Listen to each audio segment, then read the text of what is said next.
오늘 우리가 함께 볼 하나님의 말씀은 에스라 2장 43절에서 70절 말씀입니다.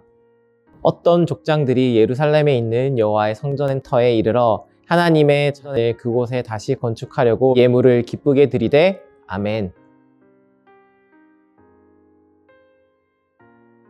에스라 2장 43절에서 70절 말씀을 통해 함께 살펴볼 주제는 하나님께서 세우는 공동체입니다. 여러분은 하나님을 위한 공동체는 어떠한 모습이어야 한다고 생각하나요? 우리는 때로 하나님을 위한 공동체에 대한 이미지를 정해놓고 살아가는 것 같기도 합니다. 하나님을 위한 사람들, 즉 교회를 이룰 사람들은 어떠해야 된다고 생각하나요? 때로는 그러면 안 된다는 사실을 알면서도 구분하고 판단하는 모습을 보여주는 것 같습니다. 기왕이면 멋있는 사람, 뛰어난 사람, 능력이 출중한 사람을 원하기도 하는 것 같습니다. 그러면 오늘 본문에 등장하는 이들은 어떠한 이들일까요? 가장 먼저 느디님 사람들이 등장합니다.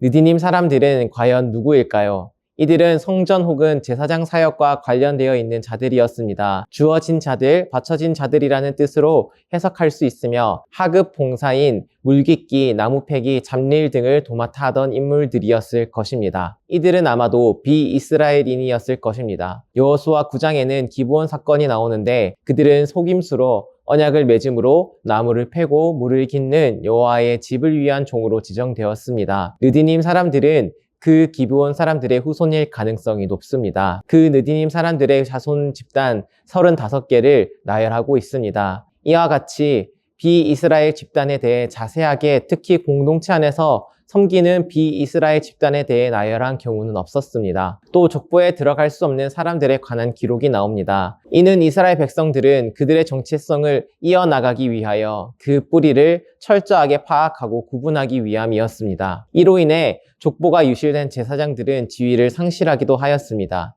그들은 바벨론이 멸망하고 바사제국이 지배하고 이스라엘로 돌아가게 되었으며 성전 재건이라는 급변하는 상황 가운데 공동체 정체성의 중요성과 구체적인 형태로 과거와의 영속성을 유지해야 했습니다. 또 성전 재건을 위해 드린 예물의 양이 기록되어 있는데 이는 약 256kg의 금과 약 3톤의 은이었습니다. 지도자들은 자원하여 이 예물을 드렸습니다.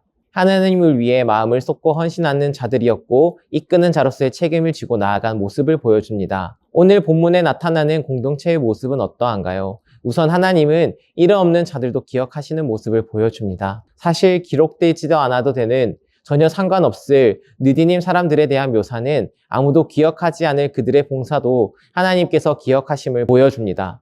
또 그러나 분명하게 해야 할 것은 분명하게 하시는 모습 또한 볼 수 있습니다. 자격이 불분명한 자들이 직무에서 제외되는 모습을 통해 하나님께서 허락하신 자리에 대한 자격에 대해 우리는 늘 기억하면서 거룩한 정체성을 지키고 살아가야 합니다. 그리고 공동체는 나부터 먼저 드리는 헌신을 통해 세워지게 됩니다. 특히 오늘 본문에서 지도자들이 먼저 나서는 모습을 보여줍니다.